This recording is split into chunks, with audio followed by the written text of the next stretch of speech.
Et tout de suite, on découvre un coup de cœur que vous connaissez bien, oui, puisque c'était Emma Scali, notre chroniqueuse théâtre du jeudi. Bonjour Emma. Bonjour Cyrielle. Je suis ravie de vous avoir en face de moi. C'est un réel plaisir de vous recevoir aujourd'hui parce que on ne va pas parler de ce qu'on a l'habitude de faire d'habitude, mais on va parler d'un projet qui vous tient à cœur, puisqu'en parallèle de vos activités de chroniqueuse chez nous, eh bien, vous êtes comédienne, scénariste et toujours en quête de beaux projets, dont celui dont vous allez nous parler.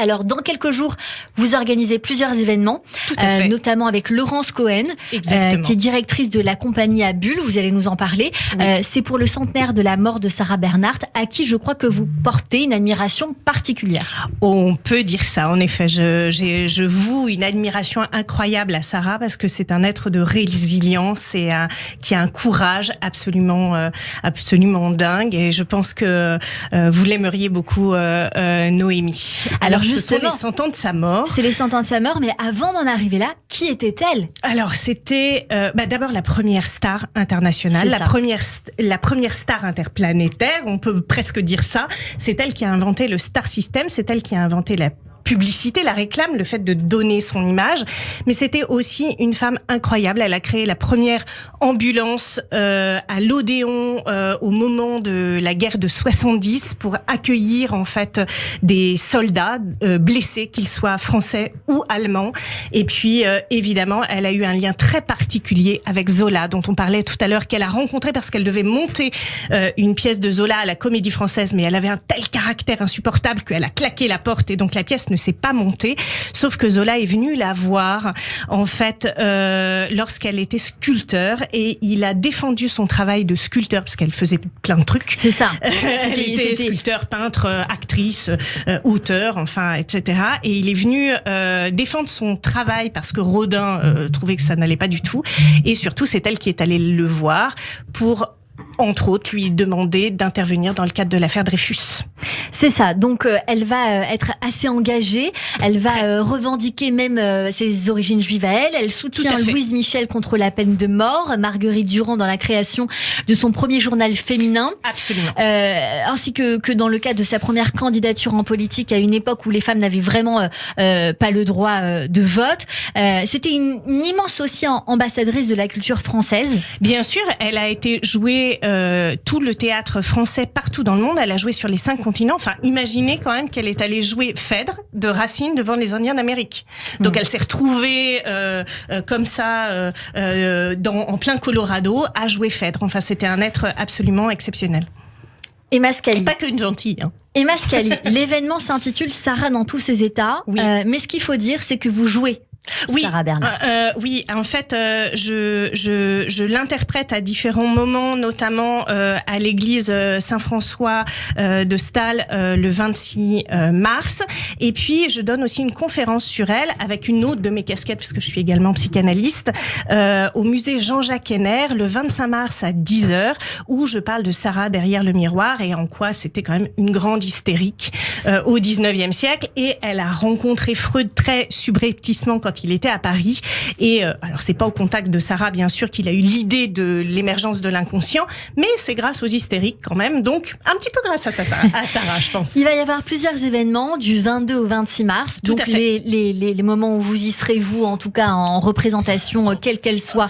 Alors, moi, j'y suis le 22 mars lorsqu'on organise un grand bal sous le marrainage, en fait, de Zabou Bretman à la mairie du 9e, à 19h. En fait, il y a un grand bal costumé qui est organisé. Génial. Et les enfants peuvent venir, mais venez parce qu'en fait, c'est un bal où Carnet de bal, en fait, nous apprend à danser le quadrille, etc., etc. Donc, en fait, tous les gens qui sont là ne savent absolument pas danser ces danses et on va apprendre à les danser ensemble. Et là, évidemment, je dis un texte notamment sur sa rencontre avec Henri Deligne, qui était le père de son fils. Une rencontre incroyable, romanesque, romantique, etc., etc.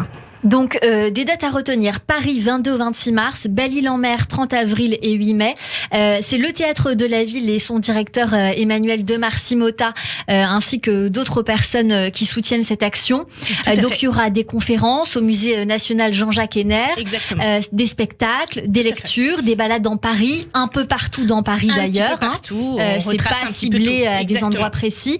Je tiens quand même à dire que Sarah Bernhardt, ce centenaire, eh bien, il y a pas mal d'événements un peu partout partout qui pousse. J'ai reçu plein de mails justement, donc c'est l'occasion d'en parler aussi.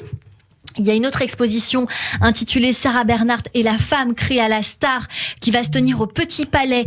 Ce sera à Paris sur d'autres dates du 14 avril au 27 août, donc ça va durer un petit moment. Il y a Jean-Pierre Danel qui présente son ouvrage Sarah Bernhardt, La Belle Étoile, le 12 avril prochain aux éditions Auteurs du Monde. Sarah quand même, un roman de Régine de Tambel chez Actes Sud. Et vous préparez un long métrage. Exactement, oui, je suis en train d'écrire un long métrage sur Sarah. Alors c'est une fiction, mais c'est sur son lien. Mais comment vous savez ça, vous ? Je sais tout, oui, Mascaline. Ah là, je suis impressionnée. Eh bien, sur son histoire, c'est un genre on pourrait dire d'Amadeus, en fait, sur son histoire avec sa meilleure ennemie, Marie Colombier, et sur leur histoire incroyable et leur lien, évidemment, avec le théâtre. Et avec les hommes ?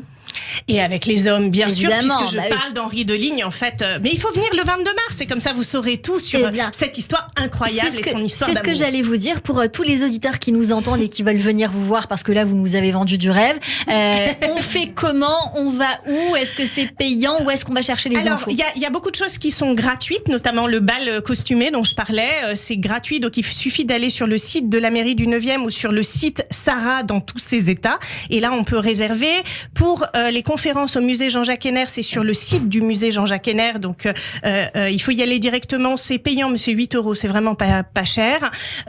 Et puis pour les autres événements, tout est centralisé sur le site Sarah dans tous ses états, qui est géré par Laurence Cohen, puisque c'est elle qui est à l'origine aussi de ces événements, et un grand bravo à elle parce qu'elle a fait un travail extraordinaire pour réunir tout ce monde. Merci beaucoup, Emma Scali. Merci à vous. Merci, on se dit à jeudi. Merci beaucoup d'avoir été notre coup de cœur du jour sur Radio J. Et puis pour ceux qui nous entendent, les auditeurs, si vous aussi vous voulez nous faire découvrir votre musique, votre univers ou même votre projet, puisque vous voyez bien qu'on ne fait pas que de la musique, vous pouvez bien sûr nous écrire sur le site de Radio J ou sur notre Instagram. Tout de suite, le portrait de notre invité.